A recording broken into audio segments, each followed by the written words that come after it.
ओम वेद प्रेमियों, सुधी श्रोताओं, संप्रति हम सब ऋग्वेद के प्रथम मंडल के 67वें सूक्त के दूसरे मंत्र की व्याख्या में प्रवेश करने जा रहे हैं।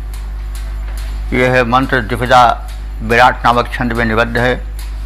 मंत्र ऋषि पराशर शाक्य हैं और देवता अग्नि हैं। शीर्षक है हृदयस्थ परमात्मा को भाव भरी अस्तुति से प्रकट करें। अब संबंधित मंत्र का प्रथम पाठ हो जाए। ओम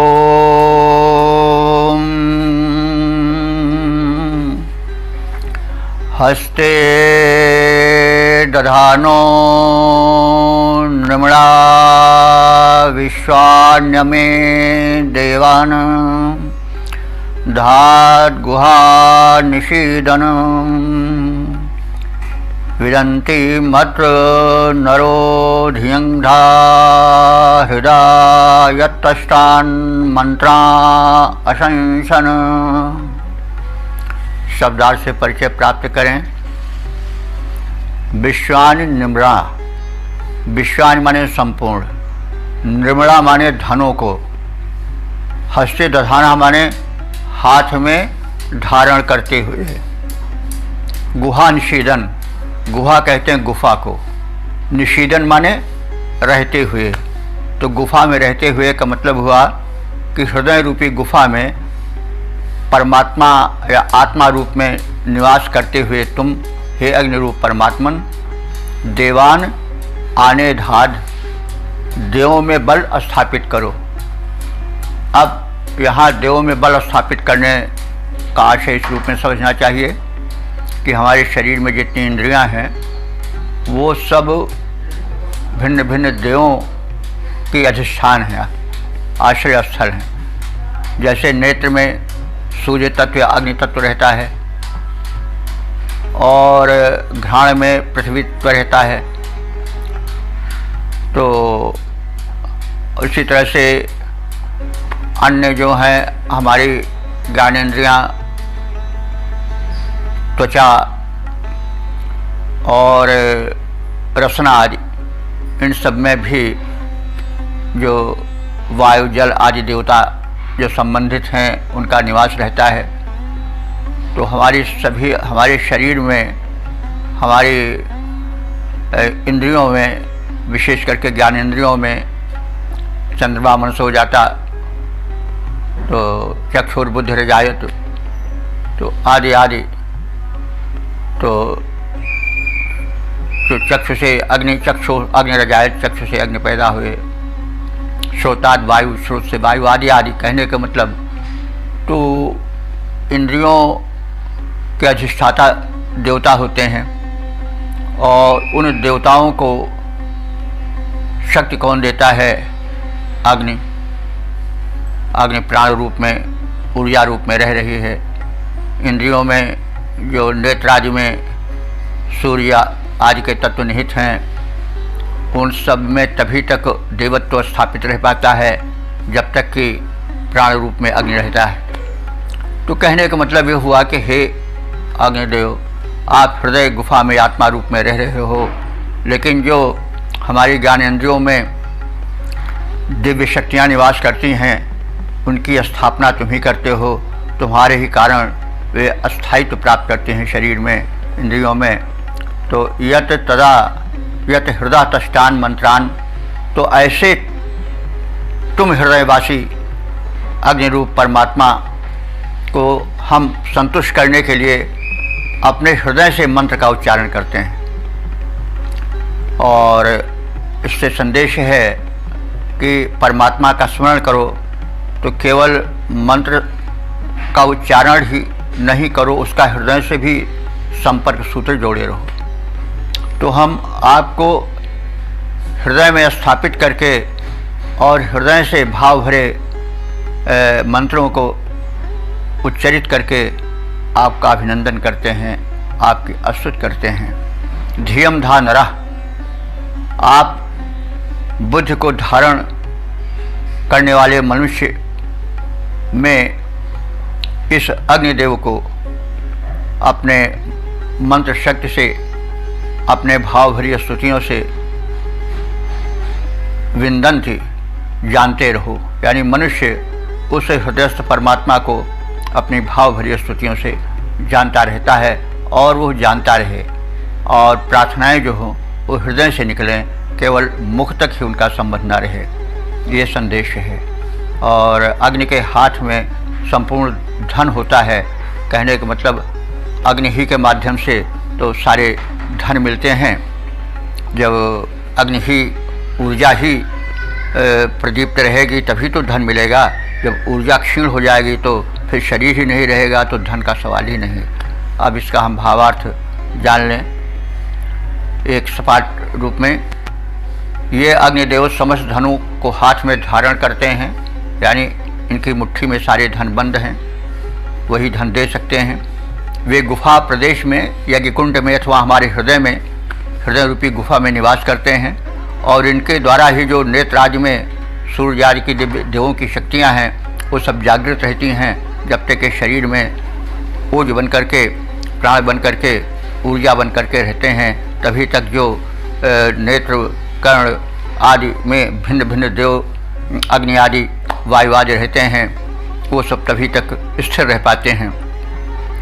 और हम भक्तगण अपने हृदय से निकली हुई भाव भरी स्तुतियों द्वारा आपको प्रसन्न करते हैं, आपकी भावनात्मक जो है वो स्तुति करते हैं। तो इस प्रकार से इसका सामान्य शब्दार्थ और भावार्थ जान लेने के पश्चात तब हम पद रूपांतरण पर ध्यान दें।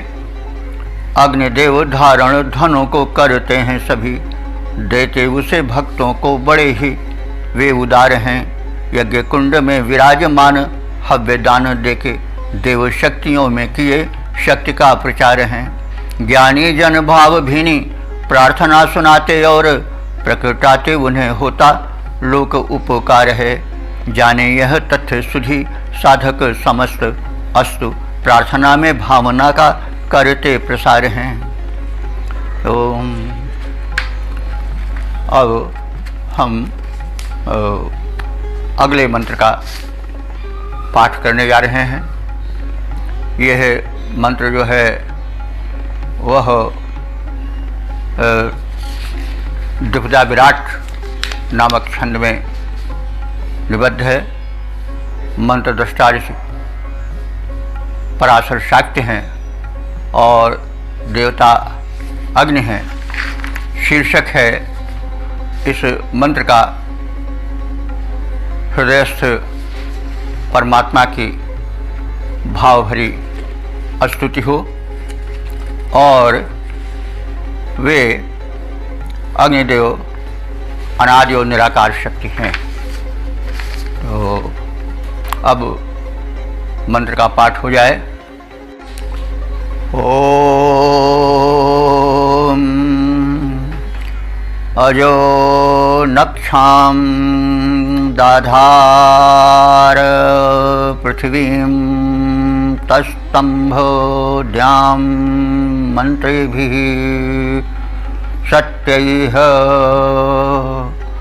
प्रिया पदानि पश्यो निपाहि विश्वायुरग्ने गुहा गुहं गाः। शब्दार्थ जाने। अजह न क्षाम दाधार। अजह कहते हैं अजन्मा, तो यह अग्नि का विशेषण है।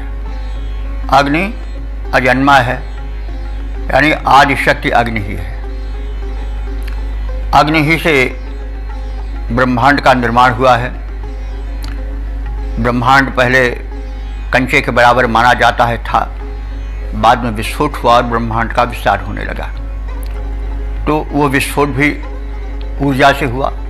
ऊर्जा का जनक कौन है? अग्नि, इसीलिए उसको अज कहा गया है। तो अजह, तुम अजन्मा हो, कहने का मतलब तुम्हारा जन्म कब हुआ है यह नहीं कहा जा सकता। तुम किसी से उत्पन्न नहीं हुए हो, यहाँ परब्रह्मत्व का आरोपण है। और तुमने क्षामदाधार, तुमने पृथ्वी को धारण किया है। पृथ्वी का धारण ऊर्जा से ही होता है सब चीज़, तो ऊर्जा के रूप में तुम अग्नि हो और तुमने ही पृथ्वी को धारण किया है। और सत्यैः मंत्रे भी, मंत्र कहते हैं सलाह को, मंत्र कहते हैं जो मंत्र पाठ किया जाता है वो भी, तो संकल्प को भी मंत्र कहते हैं। तुमने सत्यैः मंत्रे भी माने तुमने सत्य संकल्प द्वारा द्याम तस्तंभ, द्याम कहते हैं द्युलोक को। द्युलोक आप जानते हैं 3 लोक हैं, भूलोक, उसके ऊपर अंतरिक्ष लोक और फिर उसके ऊपर द्युलोक। तो द्युलोक में जो ग्रह नक्षत्र हैं वो सब भी टिके हुए हैं ना, अपने अपने कक्षा में परिभ्रमण कर रहे हैं। तो उनके धारण के पीछे, संभालने के पीछे तुम्हारी ही शक्ति तो है। तो इस प्रकार से तुमने द्याम तस्तंभ, द्युलोक को भी स्थिर किया है। और अग्नि, हे अग्नि देवता, तुमने पश्वः प्रियः पदानि निपाय। हे अग्निदेव, तुमसे यह प्रार्थना है कि तुम हमारे पशुओं के प्रिया पदानि माने उनके प्रिय स्थानों, पद कहते हैं स्थान को भी, प्रिय पदानि माने प्रिय स्थानों को, निपाहि माने रक्षित करो, क्योंकि पशु बड़ा धन है। और वैदिक युग में तो आज की भांति मुद्रा का प्रचलन था नहीं कि मुद्रा में सब कुछ समाया हुआ है और उससे सब कुछ मिल जाता है। तब खास धन पशुधन था, जो बार्टर होता था, लेन देन होती थी, वो पशुधन से होती थी। तो इसीलिए ऋषि कह रहा है कि तुम हमारे पशुधन के सुरक्षा के लिए जो उनके प्रिय स्थान बनाए गए हैं उनकी रक्षा करते रहो। और विश्वायु गुहा ग्रहम गाह, विश्वायु माने संपूर्ण रूप से प्राणियों के आव रूप में तुम हृदय रूपी गुफा में निवास करने वाले हो और तुम उसमें प्रवेश करके सदैव रहो, यानी हमारे हृदय में विराजमान रहो। अब इसका हम सपाट भावार्थ जान लें। हे अग्निदेव, तुम अजन्मा हो, तुम आदिशक्ति रूप हो। तुमने ही पृथ्वी और अंतरिक्ष को धारण किया है, उन्हें अपने अपने स्थानों पर स्थापित किया है। तुम्हारे संकल्पों से ही द्युलोक टिका हुआ है, यानी तुम्हारी संकल्प शक्ति आकर्षण, ग्रेविटेशन पावर बन के सबको संभाले हुए है। और हे अग्नि देवता, तुम उपरुक्त विशिष्टताओं से, शक्तियों से संपन्न हो। अब तुमसे हमारी प्रार्थना है कि तुम समस्त प्राणियों के जीवनाधार होकर रहो और हमारे हृदय रूपी गुफा में निवास करते रहो, प्राण शक्ति बन करके, आत्मा बन करके। तुम हमारे पशुधन की रक्षा करते रहो और जो उनके निवास स्थल हैं उसकी सुरक्षा करते रहो। और इस प्रकार से समन्तात हमारे संरक्षण में आप संलग्न रहो, ऐसी आपसे प्रार्थना है। इसके हम पद्य रूपांतरण को देखें। अग्नि तुम आदि शक्ति, अस्त हो अजन्मा देव, प्रसरित तेरा अगणित उपकार है। भूमि अंतरिक्ष तेरे तेज द्वारा धारित हैं, बना द्युलोक का तेरा संकल्प आधार है। तेरी उष्णता में वास जीवन की शक्ति करे, प्राण तेरी उष्णता में करता विहार है। पशुओं के प्रिय स्थान को प्रदान रक्षा करो, रहते हो छिपे तो भी सर्वत्र प्रसार है, भले रहते हो गुप्त किंतु सर्वत्र प्रसार है। वेद प्रेमियों, सुधी श्रोताओं, संप्रति हम सब ऋग्वेद के प्रथम मंडल के 67वें सूक्त के चौथे मंत्र की व्याख्या में प्रवेश करने जा रहे हैं। और इस मंत्र के दृष्टा ऋषि हैं पराशर शाक्य, छंद है द्विपदा विराट और देवता हैं अग्नि। शीर्षक है अग्नि का रहस्यमय रूप।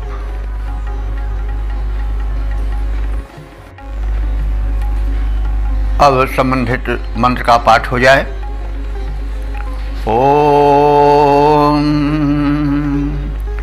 यं चिकेत गुहा भवन्तमा यः ससाद धारामृतस्य वीयेच्युतन्तीर्ता सपन्त आदिद्वसूनि प्रववाचास्मै। शब्दार्थ जाने। यह माने जो विशेषण है अग्निदेव का। जो अग्निदेव गुहा माने गुफा। गुफा से मतलब हृदय रूपी गुफा में प्राण शक्ति बनकर रहते हैं। उन अग्निदेव को चिकेत हम जाने, यानी उस आत्म रहस्य का बोध प्राप्त करें। यह माने जो अग्निदेव ऋतस्य धाराम आससाद।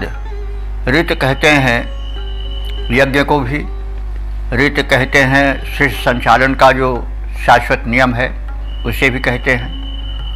तो जो अग्निदेव यज्ञ के संचालक हैं अथवा जो शाश्वत सृष्टि के संचालक नियम हैं उनके नियंता हैं, ऐसे अग्निदेव जो हैं वे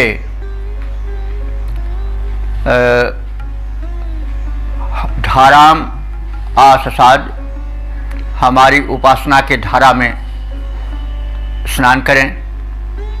ये ऋता सपत्ना, जो लोग यज्ञ में वृषतंति अग्निदेव की स्तुति करते हैं, वे आत इत अस्मै, वे तदनंतर इस अग्नि देव के लिए और वसूनि माने समृद्धि प्राप्ति के लिए, रत्नों की प्राप्ति के लिए, श्रेष्ठ धनों की प्राप्ति के लिए परववाच मार्ग बतावे मंत्र के माध्यम से, अथवा अग्निदेव जो हैं वे हमें उस मार्ग को दिखावें जिससे हमें प्रत्येक प्रकार के धन और वैभव की उपलब्धि होती रहे। धन के विविध रूप हैं जिसकी व्याख्याएं स्वयं से पर होती रही हैं। गोधन, गजधन, बाजधन और रतन धन, खान, पुत्र धन, नारी धन, समृद्ध धन, मतलब जो धन्य कर दे वो धन है, तो वह विविध रूपों में बटा है। तो अग्निदेव से आध्यात्म धन भी, यानी जो धन्य कर दे उन सब की कांक्षा की जा रही है।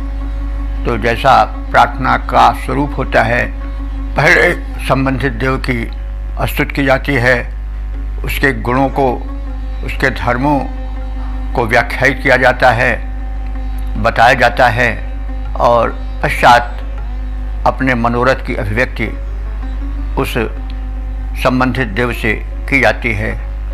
और यही इस मंत्र में भी है। अग्निदेव के वैशिष्ट्य बताए गए। उसके बाद फिर अपने मनोकामना की प्रस्तुति की गई। अब इसके हम भावार्थ को देख लें सपाट रूप में।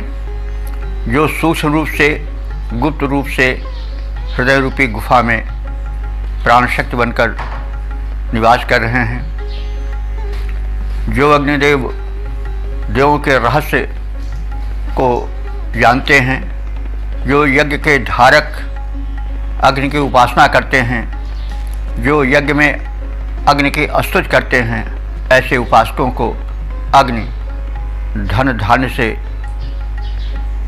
संपन्न करते हैं।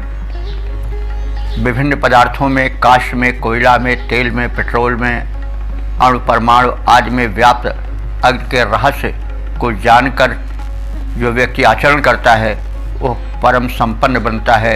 ये भाव द्रष्टव्य है। अग्नि के तत्व को जान करके ही तो विविध आविष्कार हुए हैं। जो अस्त्र शस्त्र बन रहे हैं, जो नए नए आविष्कार हो रहे हैं, चाहे जो आविष्कार हो, उसके पीछे एनर्जी है, एक शक्ति होती है। जितने यंत्र हैं सब में एक ग्राहक शक्ति होती है, एक आकर्षक शक्ति होती है, अथवा प्रक्षेपक शक्ति होती है। इस पर अधिक जानने की आवश्यकता नहीं है। तो कहने का मतलब जो अग्नि के रहस्य को जान लेता है वही आविष्कारक बन जाता है। और जब आविष्कारक बन जाता है तो उसके पास धन अपने आप पे दौड़ आता है।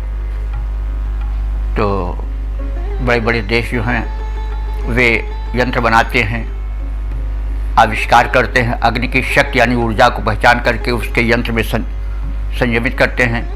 यंत्र में उसको एक विशेष ढंग से टेक्नोलॉजी से स्थापित करते हैं और फिर उसका निर्यात करते हैं। उससे धन धान्य से वो देश भर जाता है। ये सब तो तथ्य है। उसी तथ्य को ऋषि ने पहले किया है कि अग्नि में धन धान्य संचित हैं। अग्नि में जो निहित शक्ति है उसको पहचानो। हे मनुष्य, उसका उपयोग करो, सदुपयोग करो और स्वयं को और अपने देश को धन धान्य से परिपूर्ण करो। ये रहस्य इस मंत्र में है। अब इसके पश्चात हम इसका छंदोबद्ध पद्य रूपांतरण देख लें। यों तो विद्यमान सर्वस्थान पर अग्निदेव, कहाँ है विशिष्ट यह होता जिन्हें ज्ञान है।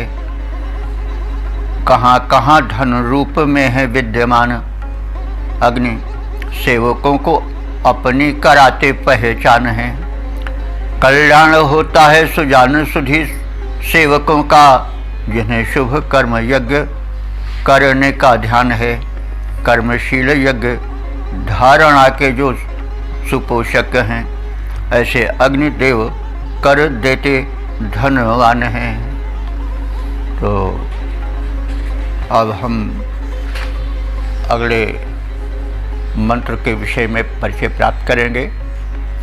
सुधी श्रोताओं, वेद प्रेमियों, अब हम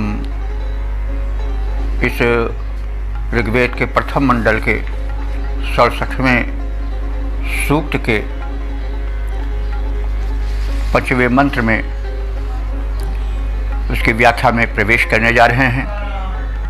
इस मंत्र के दृष्टा ऋषि हैं पराशर शाक्त। मंत्र का जो छंद है वो है द्विपदा विराट और देवता हैं अग्नि। शीर्षक है सर्वव्यापक अग्निदेव की उपासना होती रहे। अब हम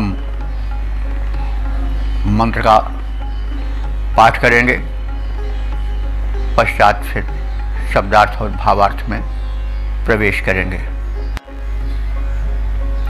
ओम वीयो वीरत्सु राधन महित्वोत प्रजा उत प्रसूस्वन्तः चित्तिरपां दमे विश्वायुः सद्मेव धीराः सन्माय चक्रुः। शब्दार्थ से परिचय प्राप्त करें। ये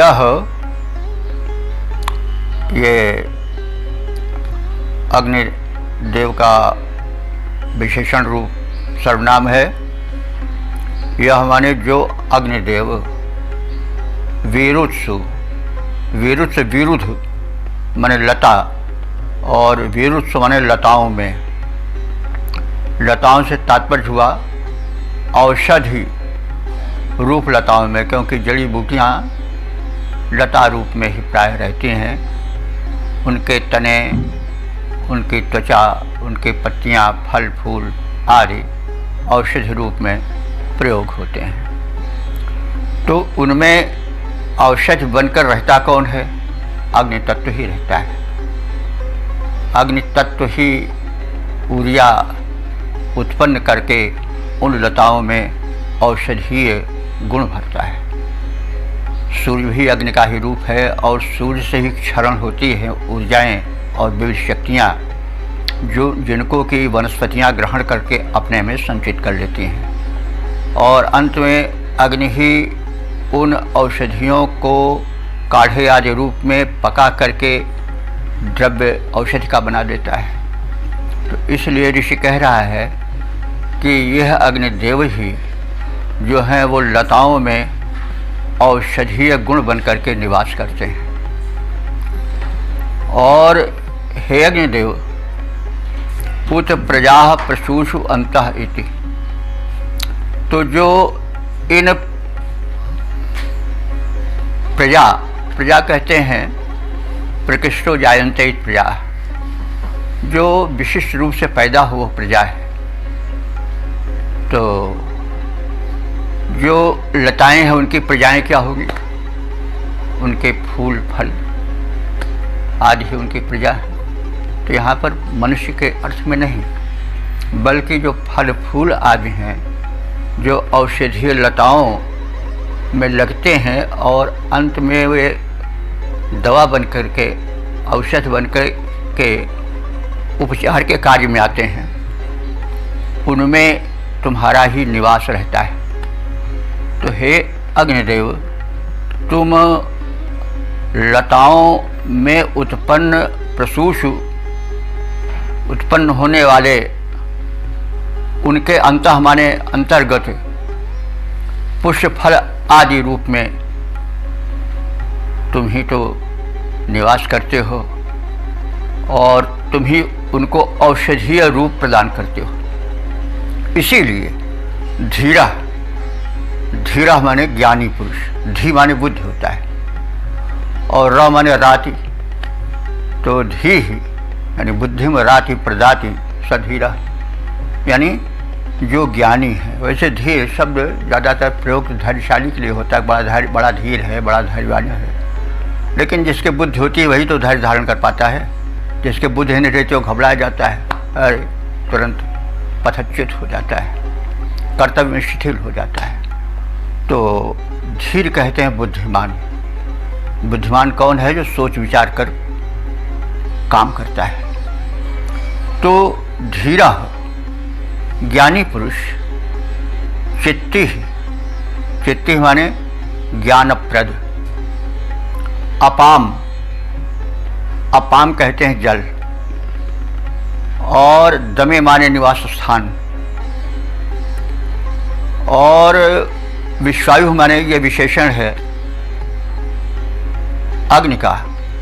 हे अग्निदेव, तुम जलों के मध्य में स्थित रहते हो। जैसा पहले निवेदन किया जा चुका है कि अग्नि का मूल निवास स्थान जल है। आकाश में बादल रहते हैं, बादलों में जल भरा रहता है, और बादलों के टकराने से उस जल में बिजली पैदा होती है जो चमकती है, और वही जब बिजली गिरती है धरती पर तो वनों में आग लग जाती है और आग फैल जाती है। आदिमानव ने प्रारंभ काल में उसी आग को संचित करके अपने घर में रखा होगा। जियाए पहले अग्नि जियाई जाती थी, रखी जाती थी। आज की तरह व्यवस्था नहीं थी, लाइटर वगैरह जला दिए, माचिस जला दिए।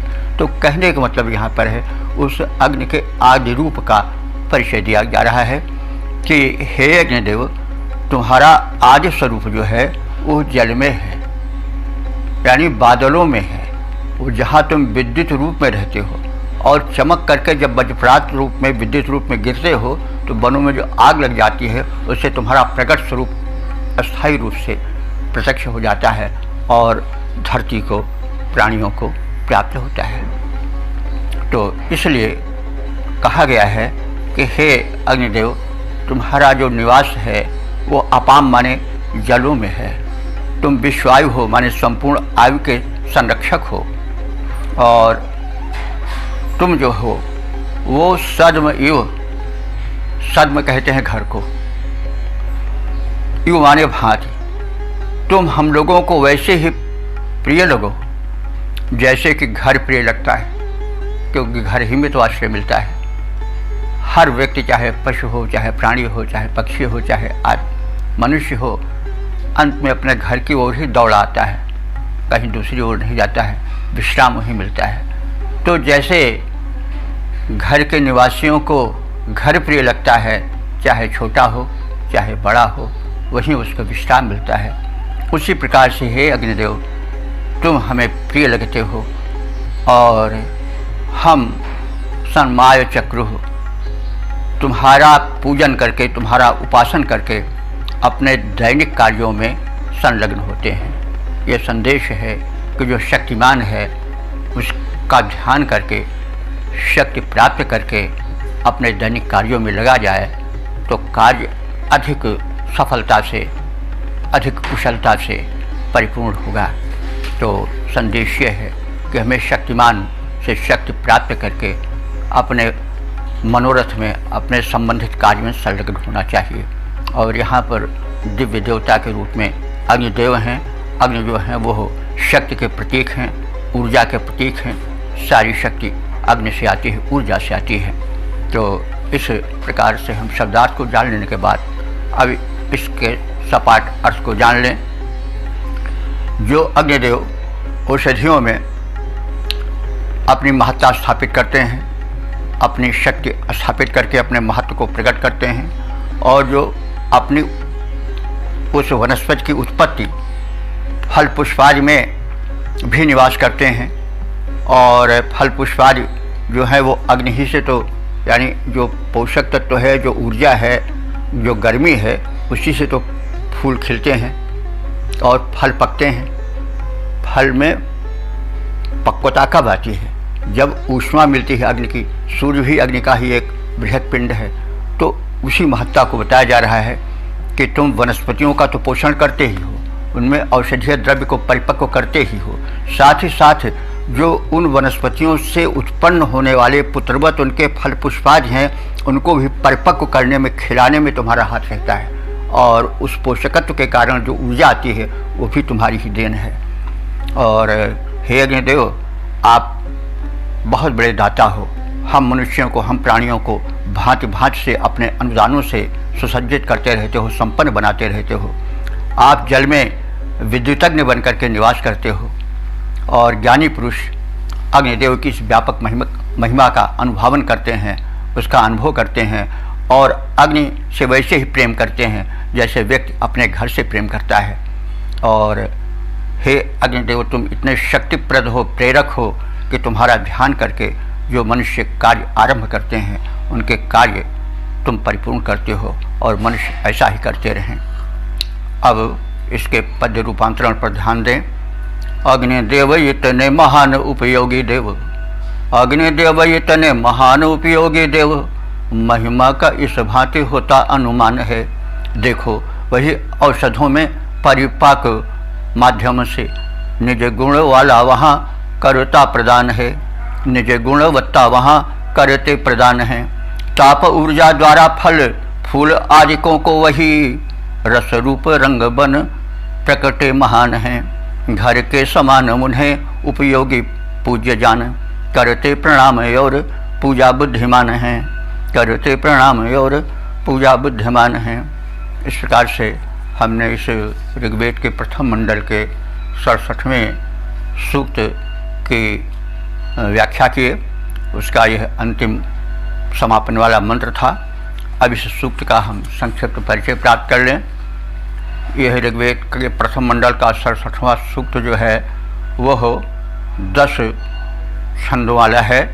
इस छंद जो इसमें प्रयुक्त हुए हैं वे द्विपदा विराट हैं और ये 10 मंत्र व्याख्यायित हुए हैं।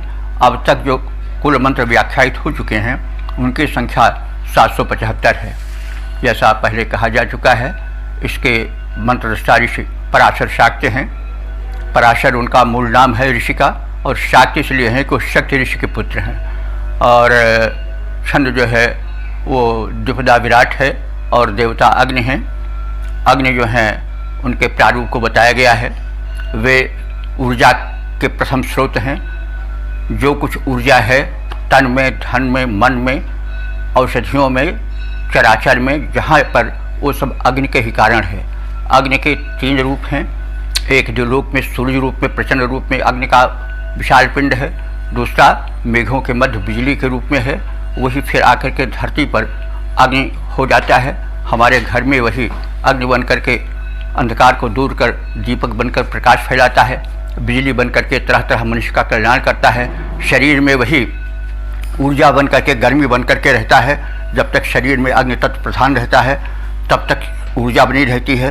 ज्यों ज्यों अग्नि मंद होने लगती है, शरीर ठंडा होने लगता है, त्यों त्यों जो है वो मनुष्य कमज़ोर होता जाता है और अंत में बिल्कुल जब ठंडा पड़ जाता है, अग्नि तत्व समाप्त हो जाता है तो मृत हो जाता है। इसलिए अग्नि ही जीवन है और वही नेत्रों में ज्योति बन करके रह रहे हैं। वही भिन्न भिन्न प्रकार से जो शरीर में देव हैं, जैसे कहा जाता है कि हर इंद्रिय में कोई कोई देवता निवास करता है। अग्नि में सूर्य देव हैं, जिह्वा में जल का, इसी तरह से स्पर्श आदि वायुवादि का भी स्पर्श इंद्रिय में और सब इंद्रियों में इसी प्रकार से देवों का निवास रहता है। वो सब प्राण शक्ति से ही जीवित रहते हैं। तो इस प्रकार से अग्निदेव तुम सबके आधार हो और इस प्रकार से हम कथित गुणों से संपन्न आपकी उपासना करते हैं। और सभी साधक जो हैं वे अग्नि की उपासना करें, क्योंकि अग्नि के क्षीण होने पर जीवन क्षीण हो जाता है। अग्नि ही विविध रूपों में सबके उत्पत्ति का कारण है। संसार में जितना है वो सब अग्नि के कारण है। जो सोना चांदी जो कुछ है, फल फूल, जो सब अग्नि के कारण है।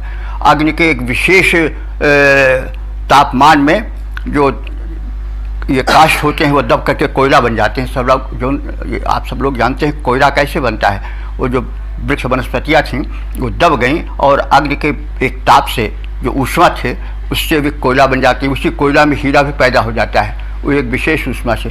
स्वर्ण चांदी जितनी धातुएं हैं वो सब अग्नि के एक विशेष तापमान के कारण ही एक विशेष रूप धारण करती हैं। तो कहने का मतलब जो कुछ है धरती पर उसके पीछे प्रत्यक्ष या अप्रत्यक्ष रूप में अग्नि ही सक्रिय है। इसलिए अग्नि की महत्ता जो है वो बहुत है। और अग्नि को हम अगर देखें तो ईश्वर के रूप में उनका अनुभावन कर सकते हैं, क्योंकि ईश्वर कोई ऐसी चीज़ नहीं कि उसको पकड़ कर रख लिया जाए। उसका रूप चारों ओर फैला हुआ है और उसका प्रबल रूप और अति प्रसरित रूप हमें अग्नि में दिखाई पड़ता है। इसलिए ऋग्वेद के ऋषि ने अग्नि को बड़ा महत्व दिया है और उसे ऋग्वेद में 200 से अधिक मंत्रों में उनका वर्णन किया गया है। सूक्तों में 200 से अधिक सूक्तों में उनका वर्णन किया गया है और हजारों बार अग्नि का नाम लिया गया है सम्मान के साथ। वे इंद्र के बाद दूसरे स्थान पर ऋग्वेद के महत्वपूर्ण देवता हैं। और इस प्रकार से हमने इस सूक्त का संक्षिप्त परिचय प्राप्त किया, मंत्रों की व्याख्या से परिचित हुए। अब दूसरे दिन दूसरे यानी 68वें सूक्त की व्याख्या में हम लोग प्रवेश करेंगे। इस प्रकार से अब आज का कार्यक्रम अपने समापन को प्राप्त होता है।